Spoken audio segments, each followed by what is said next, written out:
Hi everyone, welcome back to private vehicles. Friends, ఈరోజు వచ్చేసి అయితే నేను ఖమ్మం ట్రిప్కి అయితే వెళ్ళానండి. మా లొకేషన్ నుంచి ఖమ్మం ట్రిప్ వరకు కూడా రోడ్ అయితే చాలా స్మూత్గా ఉందండి. మొత్తం హైవే ఉన్నట్టే ఉంటుందండి. టాప్ టు టాప్ వెళ్ళొచ్చు. మన వెహికల్లో మైలేజ్ అయితే 20 వస్తుంది కదండి. 21, 22 ఎక్స్పెక్టేషన్ చేశానండి. ఈరోజు చూపించాలి. లాస్ట్ టైం మనం ఒక వీడియోలో పెడితే ఒక పర్సన్ అన్నాడుగా, అది ఫేక్ అని చెప్పాడండి.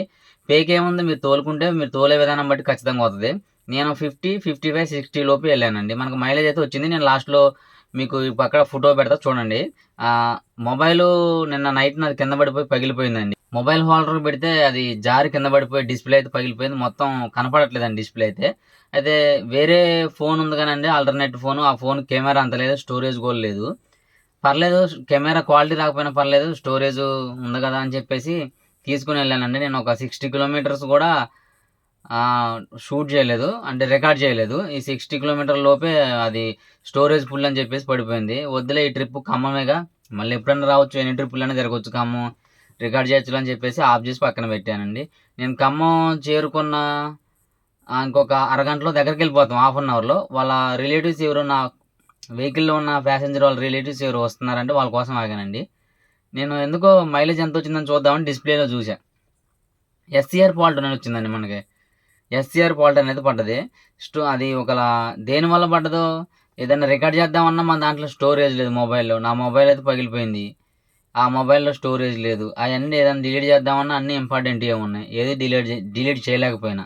ఆ ఎస్సీఆర్ ఫాల్ట్ అనేది ఎందుకు పడ్డది అనుకుంటా, అలానే వెళ్ళినండి. ఒక 20 కిలోమీటర్లు ఉండుంటాం. ఒక 10 కిలోమీటర్ అయితే వెళ్ళిపోయినాం. 10 కిలోమీటర్ తర్వాత ఇంకో 10 ఉంటుందండి. 10, 5 ఉంటుంది ఎగ్జాక్ట్గా. ఆ ఎస్సీఆర్ ఫాల్ట్ అది కాస్త పోయి వేరే ఇంకేదో లోగో వచ్చిందండి. ఎస్సీఆర్ ఫాల్ట్ పోయి నా డఫ్ ఫైల్ ఎప్పుడు నేను ఎవ్రీడే ఫుల్ ట్యాంక్ చేసుకుంటాండి. ఎవ్రీడే ఎంత లాస్ అయిందంటే ఎంత తగ్గినా కానీ ఎమ్మటే నేను పోసి చేసుకుంటా ఉంటాను. మన దగ్గర 20 లీటర్ జార్ ఉందండి. లాస్ట్ టైం మన వీడియోలో 20 లీటర్ జార్ నా దగ్గర ఉంది, చూపించాను అందరికి కూడా. అది పోసుకుంటా ఉంటా. అయితే ఈసారి పోసినా కానీ అక్కడికి వెళ్ళిన తర్వాత డఫ్ ఫైల్ వచ్చేసి సెక్షను రిజర్వ్లో పడి అది బ్లింక్ అవుతుందండి. రిజర్వ్ కూడా బ్లింక్ అవుతుందంటే అసలు లేదు, ఈ సెక్షన్ అందట్లేదని బ్లింక్ అవుతుంది. Vehicle is stopped 60 kilometre distance అని పడుతుందండి. అంటే 60 కిలోమీటర్లు వెళ్ళిద్దేమో. తర్వాత ఇంజన్ డైడ్ అని పడుతుందండి. ఇంజన్ అని పడి డైడ్ అని పడి స్టార్ట్ అని పడుతుంది. ఈ నేమ్స్ అన్నీ అవన్నీ కూడా ఏమంటారు, షార్ట్ కట్లో పడుతున్నాయి. మనకైతే ఏం అర్థం కావట్లేదు. షార్ట్ కట్లో వాటికి మనం ఏం అర్థం చేసుకుంటామండి. పూర్తిగా వస్తేనే చదవలేము, అలాంటిది షార్ట్ కట్ అంటే కొంచెం ఇబ్బందే. అంటే చదువుతాం అనుకోండి, బట్ చెప్తాను కొంచెం ఏదైనా ఇబ్బందే. అంటే ఆ షార్ట్ కట్కి మీనింగ్ ఏంటో మనకైతే తెలియదు కదా.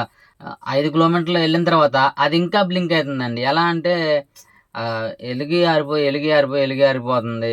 ఆ సింబల్ అనేది కొట్టుకుంటుంది. మనకి డీజిల్ అయిపోతే చూడండి, డీజిల్ ముళ్ళు కనుక అదే డీజిల్ సింబల్ కొట్టుకుంటూ ఉంటుంది. ఆ టైప్లో ఈ సింబల్ కూడా కొట్టుకుంటుంది, బ్లింక్ అవుతుంది బాగా. అంటే నేను డఫైల్ అయిపోయిందేమో అనుకున్నా. ఎట్లా అయిపోద్దని నేను ఫుల్గా ఉంది.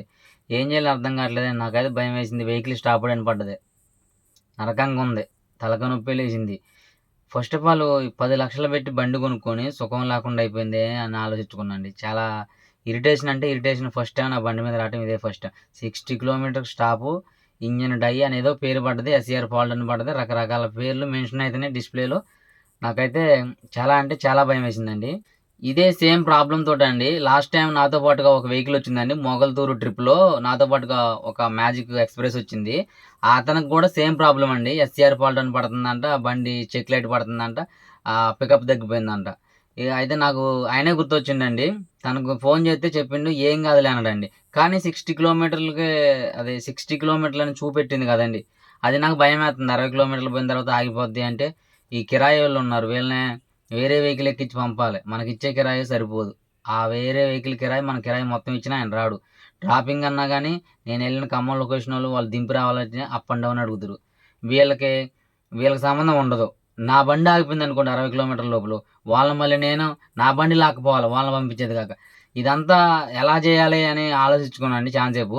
అయితే మనకి ఎస్సీఆర్ ఫాల్ట్ అని పడ్డది. నెక్స్ట్ డఫ్ ఫైల్ కొట్టుకుంటుంది, ఫుల్ ట్యాంక్ ఉంది. ఏం చేయాలో అర్థం కాలేదండి. భయం అయితే బాగా వేసింది నాకు.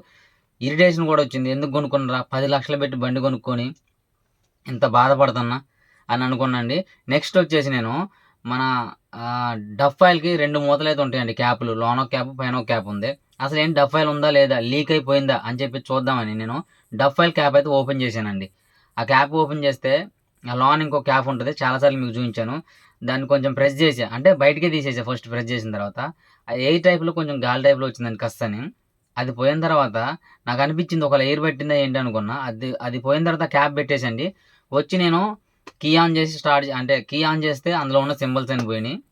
Oh my God! అయితే అనుకున్నానండి. దానివల్ల ఈ ప్రాబ్లమ్ వచ్చిందని నేను అనుకున్నా. అయినా అదే దానివల్లే ప్రాబ్లమ్ అని మనం అనుకోకూడదండి. చాలా అంటే చాలా పొరపాటు. ఆ సింబల్స్ అయితే పోయినాయి కాబట్టి రేపు ఖచ్చితంగా షోరూమ్‌కెళ్ళైతే ఎందుకొచ్చిందనేది మనం చెక్ చేపించుకోవాలి. ఒకసారి వచ్చిపోయిందంటే అది మనం బై లక్ అనుకోవాలి. మన కోసం మళ్ళీ ఆ సింబల్స్ పోయినాయి. ఏం కాదులే అని అసలైతే దీన్ని వదిలేయకూడదు సెన్సార్ వెహికల్. రేపు షోరూమ్‌కెళ్ళి ఆ సింబల్ ఎందుకు పడ్డది? దేనివల్ల వచ్చిందనేది పూర్తిగా చెక్ చేపించుకోవాలి. చెక్ చేపించడానికి వెళ్ళాలంటే అండి మాకైతే షోరూమ్ ఒక 80 కిలోమీటర్స్ ఉందండి. 80 కిలోమీటర్స్ వెళ్ళాలంటే ఒక రోజు పనంతా పోగొట్టుకోవాలి. రూ. 1000 డీజిల్ కొట్టించుకోవాలి మన టాటా మ్యాజిక్ ఎక్స్‌ప్రెస్‌కి. ఆల్రెడీ అండి మా ఫ్రెండ్‌ది ఒక వెహికల్ ఉందని చెప్పాను కదండీ! దానికైతే ఆయనైతే చాలా ఇబ్బందులు ఏమో ఫేస్ చేస్తుండండి. 70,000 కిలోమీటర్లకే టాటా మ్యాజిక్ ఎక్స్‌ప్రెస్‌కి అతనైతే ఇంజిన్ చేయించిండండి. చూడండి ఏమైందో షోరూమ్‌లో ఒకటి పోతే ఒకటి చేశారంట. ఆ టర్బో పోయిందని అదని ఇదని చాలా కాస్ట్ అయిపోయిందండి. ఇంజిన్ చేయించేసిండు అతను. ఇంజిన్ చేయించినా సుఖం లేదండి. బోర్ చేసినా గాని. మళ్ళీ ఎస్‌సీఆర్ ఫాల్ట్ అని పడుతుంది. చెక్ లైట్లు పడుతుందండి. నాకైతే అదే గుర్తొచ్చిందండి చెక్ లైట్ పడంగానే. అది సేమ్ ప్రాసెస్‌లో ఎస్‌సీఆర్ ఫాల్ట్ పడి, చెక్ లైట్ పడి అందులో ఏయో లెటర్స్ మెన్షన్ అయితున్నాయి. నాకైతే ఆటిని ఏమని చెప్పాలో అర్థం కావట్లేదండి. నేను క్యామ్ తోటి షూట్ చేద్దాం అనుకున్నా గానీ, మన దగ్గర మొబైల్ స్టోరేజ్ ఫుల్లు. ఆ మొబైల్‌లో ఏమన్నా డిలీట్ చేద్దామన్నా అన్నీ ఇంపార్టెంటే. అయినా కెమెరా క్వాలిటీ లేదు. అప్పటికే నాకొచ్చిన మైలేజు ఎంత 21, 22 వచ్చిందండి. 23 కూడా ఉందంటుంది. చూపిస్తా. ఫోటో తీసా మొత్తం అయన్నీ. ఆ ఫోటోస్ అన్నీ గూడా అందులోనే ఉన్నాయి. అయి డిలీట్ చేద్దాం అనుకున్నా. అయి డిలీట్ చేస్తే అసలు కుదరవుగా. మన దగ్గర ఏ ప్రూఫ్స్ ఉండవు. మళ్ళీ నేను రిటర్న్‌లో వచ్చేటప్పుడు బండొస్తదో రాదో, ఆ మైలేజ్ చూపిస్తేనో చూపియలేనో అనుకున్నానండి.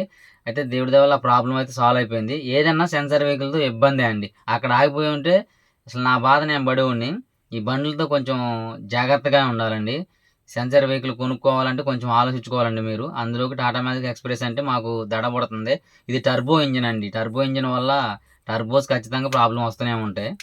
మీరు దాన్ని బట్టి ఆలోచించుకొని తీసుకోండి. చాలామంది నాకేంటో కామెంట్‌లో బ్రో నేను ఈ వెహికల్ తీసుకుందాం అనుకుంటున్నా ఎలా ఉంటదని అడుగుతున్నారు. మేము పడే బాధలు మీరు ఒకసారి చూడండి. చూసిన తర్వాత 1 మంతో, 1 వీకో మమ్మల్ని అబ్జర్వ్ చేయండి. నేను ప్రతిరోజు వీడియో పెడతా ఉంటా. ఇక నుంచి నేను ప్రతిసారి నా మైలేజ్ ఎంత వస్తుంది పెరుగుతుందని చూపిస్తున్నా. తక్కువ వచ్చిందండి నా మైలేజ్ ఒకసారి ఎంత 17.19 వచ్చినప్పుడు ఒకటే వీడియో తీసా. అదే 18, 19, 20, 21 వచ్చినప్పుడైతే 3, 4 వీడియోలు తీసా. ఈసారి నుంచి దీంట్లో మైనస్‌లు కూడా చూపిస్తా అండి మీకు. ప్రతిసారి మైనస్‌లు కూడా చూపిస్తా. ప్లస్ పాయింట్సే కాకుండా మైనస్ పాయింట్లు కూడా నేను చూపిస్తా. ఇప్పుడు కిరాయికెళ్ళినప్పుడు ఏమైనా సింబల్స్ పడుతున్నాయా మన డిస్‌ప్లేలో, రీజనరేషన్ ఆటోమేటిక్‌గా ఎప్పుడు చేసుకుంటుంది, ఎందుకు పడుతుంది, ఎన్ని సార్లు పడుతుంది, డబ్ ఆయిల్ తక్కువ తాగుతుందా, ఎక్కువ తాగుతుందా, ఎన్ని కిలోమీటర్లు తాగాలి అని మొత్తం కూడా మన వీడియోలో పెడతా. మీరైతే తప్పకుండా మొత్తం స్కిప్ చేయకుండా మన వీడియో మొత్తం చూసేయండి. వీడియో అయితే అప్లోడ్ చేసేస్తా. నేను వెళ్ళింది, వచ్చింది, ఏం ప్రాబ్లమ్స్ ఫేస్ చేసింది అయితే మొత్తం చెప్తా. ఈ వెహికల్ మొత్తం ప్లస్ పాయింట్సే అనుకోకుండా మైనస్ పాయింట్లు కూడా ఉన్నాయి. అవి మైనస్ పాయింట్స్ ఉన్నాయని ఎలా అనుకుంటున్నానంటే అండి నేను మీకు ఎందుకు చెప్పట్లేదంటే వెహికల్ విషయంలో ఖచ్చితంగా మనం ఎప్పుడైనా ఇబ్బంది ఫేస్ చేయాల్సింది. హెచ్‌డీ వెహికల్ అయినా కానీ టాటా మ్యాజిక్ ఎక్స్‌ప్రెస్ అయినా పర్లేదు, టాటా మ్యాజిక్ అయినా పర్లేదండి. మనం ఖచ్చితంగా ఇబ్బందులు ఫేస్ చేయాలి. అలాంటి చిన్న చిన్నవి రాకుండా ఎలా ఉంటాయండి రోడ్డు మీద వెళ్ళి తిరిగే బండి, టైర్లు అరుగుతాయి, ఇంజిన్ అరిగిద్ది. అలాంటియన్నీ ఉంటాయి. చాలామంది ఇంతవరకు చెప్పలేదు నేను వీటి గురించి. అదే నన్ను కామెంట్ చేస్తున్నారు. ఎలా ఉంటది? ఏం చేయాలనేది. నెక్స్ట్ వీడియోలలో మన రాబోయే వీడియోలలో చూడండి. ఖచ్చితంగా మైనస్‌లు కూడా మీకు చూపిస్తా. అప్పుడు నచ్చితే మీరు వెహికల్ కొనుక్కోండి. ఇన్సూరెన్స్ ఎంతని అడిగారండి చాలామంది. ఇన్సూరెన్స్ ఎంతంటే 30,000 ఉందండి. కొత్త టాక్స్ ఎంతని అడుగుతున్నారు. కొత్త టాక్స్ 7,100 వచ్చిందని అది 9+1 వెహికల్. చాలామంది 9+1 వెహికల్ అనుకోకుండా మరి 7 సీటర్ వెహికల్ అనుకుంటున్నారో ఏమో. మాది 5,500 వచ్చింది బ్రో అంటున్నారు. 10 సీటర్ వెహికల్ నాది. 7,100 అయితే వచ్చిందండి. ఇన్సూరెన్స్ వచ్చేసి 30,000 ఉన్నాయండి. దీని టైరే 4,000 ఉందండి. ఆలోచించుకోండి ఇది 13 ఇంచెస్. మన టాటా మ్యాజిక్ హెచ్‌డీకి 12 ఇంచెస్. దీని టైర్ చాలా పెద్దది. దాంతోని ఇవే కాంప్రమైజ్ చేసుకోవచ్చు. అంటే దాంతోని ఇవే మనం పోల్చుకోవచ్చు. అది చిన్నది, ఇది పెద్దది, దీని మెయింటెనెన్స్ ఎక్కువని. టర్బో ఇంజిన్ ఏదైనా టర్బో ఇంజినేనండి. కేర్‌ఫుల్‌గా ఉండాలి. అందులోకి సెన్సార్లు కాబట్టి ఖచ్చితంగా మనని ఇక్కడ రాసుంటేనే తిప్పుతాయి. లేకపోతే అక్కడ ఆఫ్ జేత్తాయి. వీటితోని మట్టుగా పెంటే. ఈరోజు పడ్డ బాధ నాకే తెలుసండి. ఎవరికి చెప్పుకోలేకపోయినా వీడియో రికార్డ్ చేద్దామన్నా లేదు. రికార్డ్ చేసుంటే ప్రూఫ్ చూపిద్దును. టాటా ఓడి మీద నాకు ఒక్క క్షణం విపరీతమైన కోపం వచ్చిందండి. 10,00,000 డబ్బులు పోసి ఇంత కష్టపడి భయపడుతూ ఎందుకు తోలుకోవాలి అన్నంత కోపం వచ్చిందండి. ఈరోజు ఖమ్మం ట్రిప్ అయితే ఇక క్యాన్సిల్ అయినట్టే అండి. అంటే వీడియో అప్లోడ్ చేయడం క్యాన్సిల్ అయినట్టే. నేను కొన్ని బిట్లే తీసాను. అవైతే రాలేదండి. షార్ట్సే తీశాను. అవి అప్లోడ్ చేయడం అయితే కుదరదు. ఈ ఈ బాధలోనే నేను ఉన్నానండి. ఇంకా అది అప్లోడ్ చేద్దామని అనుకోలేదు. బాధ కాదు, భయంలో ఉన్నా. వణుకొచ్చేసింది నాకు. బండి ఏం ట్రబుల్ ఇచ్చింది, ఎంత చేయాలని. సైలెన్సర్ కంప్లైంట్ వస్తే 30,000-40,000 అంట సైలెన్సర్ కంప్లైంట్. మనం ఎక్కడ తెచ్చి పెట్టుకోవాలి? 14,000 నేను వచ్చేసి మనకి ఈఎంఐ కట్టుకోవాలి. 7,700 ట్యాక్స్ కట్టుకోవాలి. 14,000 ఈఎంఐ కట్టేటాలకే పులుసు అయితే రాలిపోతుందండి.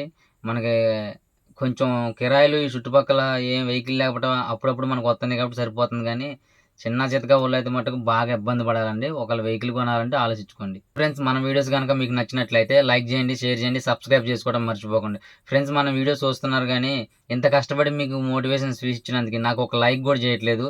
100 మంది చూస్తే 100 మందిలో 10 మందే లైక్ చేస్తున్నారండి. దయచేసి ఈసారైనా మన ఈ వీడియోకి లైక్ చేస్తారని ఆశిస్తున్నాను. Thanks for watching.